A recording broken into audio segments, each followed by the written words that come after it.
राज्यसभारू इस्तीफा देले प्रकाश चिक।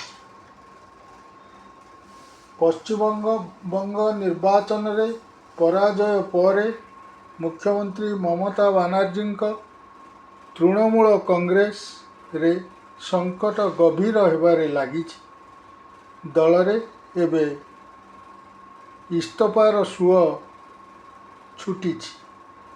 गुरुवार टीएमसी रो आउ जणे प्रमुख राज्यसभा सांसद प्रकाश चिक बढ़ाई निज पदरू इस्तीफा देइछन्ति।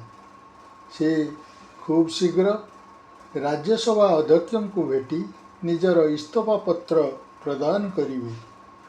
प्रकाश चिक को पूर्वरु टीएमसी रो वरिष्ठ नेता सुखेंदु शेखर राय एवं महिला सांसद सुष्मिता देव मध्य राज्यसभा सदस्यता एवं दलरू इस्तीफा देई सारिछन्ति।